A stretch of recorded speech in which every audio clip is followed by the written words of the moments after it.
Eugenia, ¿cómo estás? Nacho Corral te saluda. Hola Nacho, ¿cómo estás? ¿Qué tal? Muy bien, muchas gracias por atendernos, Eugenia. Bueno, ¿cuáles son los aumentos básicos? Un poco los explicábamos, pero detallando cuáles son los servicios que a partir del día de mañana van a aumentar con estos aumentos ya autorizados en algunos casos por el gobierno y otros ya anunciados también de forma formal. Ujú. Bien, bueno, como vos decías, un poco en el centro de la escena está la cuestión de tarifas de gas y electricidad, ¿no? Con subas que rondan, bueno, a nivel general en ambos casos entre un 16 y un 25%. Ya está oficializado que desde este 1 de junio empieza a regir el aumento. También que tenemos que tener en cuenta lo que tiene que ver con sector salud, prepagas puntualmente. En mayo se registró un incremento de un 8% en el marco de un aumento que es del 22 y que va a impactar también en junio en un 10%, es decir, continúa lo que tiene que ver con la suba de prepagas. Se agrega también un incremento en aguas, también confirmado alrededor del 20%. Bueno, en junio también otro aspecto no menor tiene que ver con renovación de alquileres, también a tener en cuenta, en principio obviamente en base al índice oficial por la ley vigente, que bueno, el índice de coeficiente de suba que tiene en cuenta los salarios y la inflación. Y obviamente también un aspecto no menor es seguir qué pase con alimentos. Sabemos que viene siendo uno de los rubros centrales en lo que tiene que ver con el alza de precios mensual, por lo tanto también seguir, bueno, conocer finalmente lo que pasó en mayo, en esta mitad de mes más o menos vamos a tener el índice inflacionario de mayo y obviamente seguir qué pase con el fideicomiso del trigo no menor, Claro. en el sentido de que la mayoría de los alimentos, de los productos que registran incrementos, son aquellos que tienen que ver con el trigo, con los panificados en general. Eugenia, en el primer cuatrimestre del año se registró una inflación general de casi el 25%. Se especula con que en el mes de mayo haya por lo menos una desaceleración de este aumento. Estos aumentos que están cayendo todos juntos en el mes de junio, ¿puede hacer que vuelva a repuntar el índice de inflación para el mes de junio? En principio se espera una desaceleración, tanto del dato de mayo como en adelante, es decir, en los próximos trimestres, de lo que fue sobre todo este comienzo de año que, como vos bien describís, fue un escenario, digamos, preocupante en el sentido de un poco más de 23% de incremento. En principio es una desaceleración, creo que el factor clave tiene que ver sobre todo con el rubro central de alimentos, también porque todo lo que tiene que ver a lo mejor con precios regulados, como tarifas o combustibles, son aumentos por debajo de la inflación y que de alguna manera ya estaban establecidos o ya los tenemos en cuenta en lo que va del año. Pero lo que pase con alimentos es fundamental, sobre todo ver, bueno, si se logra bajar en aquellos rubros de mayor incremento, como los que mencionábamos recién, y bueno, me parece también en ese sentido ver qué pase con lo no regulado, es decir, todo aquello que no está, por ejemplo, dentro del marco de las políticas de precios cuidados o de acuerdos sectoriales, que también viene marcando una brecha bastante importante de incremento con respecto a lo que sí está regulado o lo que sí está dentro de los acuerdos. Claro, algunos, sobre todo en el marco del cambio de titular de la Secretaría de Comercio Interior, decían, bueno, si se siguen aplicando las mismas políticas, mencionabas vos, precios cuidados o por lo menos especificando el ojo o poniendo un poco más el ojo de cerca en lo que es la última parte del eslabón de toda la cadena productiva, viendo a qué precio llega el consumidor, va a ser difícil que el número sea contenido, el número de la inflación. ¿Crees que va a haber un cambio de política a partir del nuevo titular o efectivamente considerás que esto es lo que se va a sostener y con estas herramientas van a seguir por lo menos hasta fin de año? Bueno, habrá que ver, ¿no es cierto? Es bastante reciente la asunción del nuevo secretario de Comercio. En principio sí me parece importante ratificar que continúa, o por lo menos que sigue vigente lo que ya se viene implementando, que no es menor porque realmente son herramientas que han logrado, sobre todo, por ejemplo, pensando en el fideicomiso, han logrado desacoplar una suba internacional de precios que continúa. Sabemos que a nivel internacional, desde febrero a la fecha, el incremento de alimentos en dólares ha sido de un 12%, lo que trasladado a nivel local significaría un incremento del 20%. Los alimentos tienen un promedio de suba del 3, es decir, no tenemos el impacto directo y por lo tanto las políticas implementadas están teniendo resultados. Me parece que es clave su ratificación y también una implementación bueno, mucho más, no sé si efectiva, pero bueno, continuar y profundizar quizás en aquellos sectores donde todavía no se han logrado cerrar de forma definitiva algunos acuerdos. Claro. Eugenia, desde el comienzo de la guerra entre Ucrania y Rusia se hablaba de las cuestiones que Argentina podía aprovechar en ese contexto y los perjuicios que iba a tener a partir de eso. Básicamente hablamos de alimentos por el lado más positivo y energías por el lado más negativo. ¿Crees que Argentina está encontrando un balance en eso, que pudo aprovechar lo que podría haber aprovechado y que está preparándose sobre todo para el invierno, donde la energía y con estos aumentos que decís van a ser claves tanto para su precio como su abastecimiento para todo el país? Sí, me parece, bueno, como vos bien describís, la suba internacional de precios, tanto en los combustibles como en los commodities en general, por un lado nos permite un mayor ingreso de divisas por exportación de materias primas y al momento eso está permitiendo contar con los recursos para hacer frente a un factor no menor que es el incremento en combustibles y la demanda que además se acrecienta en el invierno de gas, ¿no es cierto? Que no nos autoabastecemos, por lo tanto importamos gas sobre todo desde Bolivia. Parece que de alguna manera estamos compensando lo que entra y lo que sale.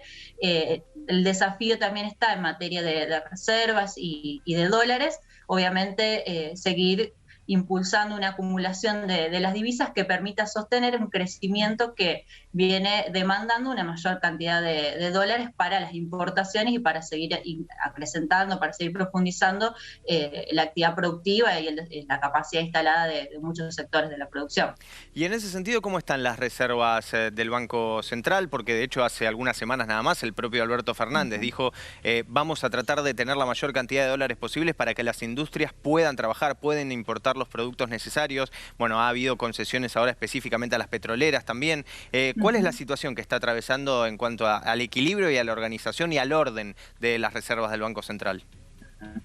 Bien, sí, me parece que la situación es de alguna manera justamente lograr ese equilibrio. Hay un desafío en ese sentido, porque si bien ingresan divisas a partir sobre todo del comercio exterior, aparece la mayor demanda por combustible, también un encarecimiento de los fletes a nivel global en el marco de lo que estábamos hablando, la demanda por turismo que se ha acrecentado luego del periodo de pandemia, de un receso de actividad y de menor, digamos, de una disminución en la actividad turística, también se incrementó la demanda por turismo, entonces tenemos importaciones, flete, turismo, por lo tanto hay un desafío para el gobierno en el sentido de lograr estabilizar y acumular sobre todo reservas para, además de satisfacer la demanda actual, seguir impulsando el crecimiento de la actividad económica y poder responder a una demanda de importaciones en la economía real. Y bueno, en el caso de la actividad petrolera tiene que ver también con el objetivo, ¿no es cierto?, de impulsar aquellos sectores que además son generadores de divisas y que pueden permitir seguir acumulando, bueno, en una economía que sabemos que es bimonetaria y donde el tipo de cambio y los movimientos cambiarios afectan directamente también la suba de los precios. Y pongamos el foco en eso, Eugenia. ¿Cómo estás viendo en este caso una estabilización, si se quiere, del dólar ilegal? ¿Hay microdevaluaciones que de alguna manera era lo que había planteado Guzmán, tratando de achicar esta brecha entre el oficial y los ilegales? ¿Cuál es la situación? Porque muchas veces se utiliza el aumento del dólar ilegal como herramienta de justificar los aumentos de distintos productos que a veces no están directamente relacionados. Con algunas semanas de estabilidad, ¿está siendo una variable para cancelar, digamos, respecto a los aumentos de otros productos, de otros rubros? Sí, lo que pasa puntualmente con el aumento de la brecha, ¿no es cierto?, entre el dólar oficial y el dólar paralelo o los dólares cambiarios del mercado financiero, es que generalmente, como vos bien decís, cuando suben los precios, pero cuando bajan los precios no bajan, ¿no? Entonces también es bastante llamativo el movimiento. La verdad que al inicio del año con el acuerdo con el Fondo Monetario Internacional y bueno, una mayor estabilidad, una calma, una mayor certidumbre en el contexto en general, permitió disminuir la brecha entre el dólar oficial y el paralelo.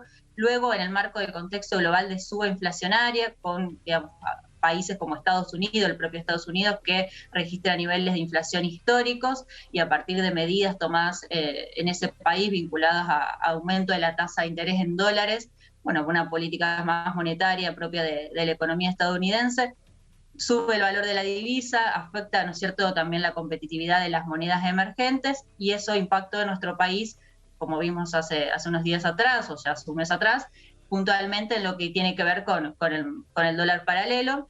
Lo cierto es que los precios están regulados o siguen el sendero del dólar oficial, que está en el marco de un tipo de cambio administrado, y con el objetivo de justamente que puedan acceder los sectores que fomentan la producción, la industria y el empleo. En ese sentido, me parece que los movimientos del dólar paralelo, del dólar ilegal, no deberían verse reflejados en los precios, que la referencia está en el dólar oficial y, como decía recién, administrado por el gobierno en base al objetivo de política económica. Claro. Eugenia, y por último, ¿cómo estás viendo el aumento general de los salarios con respecto a estos aumentos que se vienen dando de los precios? ¿Es algo que va de forma equitativa o se está viendo un retraso? Tanto hablo de salarios registrados como también de monotributistas y distintos tipos de ingresos que hacen a la totalidad de los trabajadores y las trabajadoras. Bien, bueno, una medida importante fue el adelantamiento de paritaria en el marco del contexto inflacionario que hablábamos recién.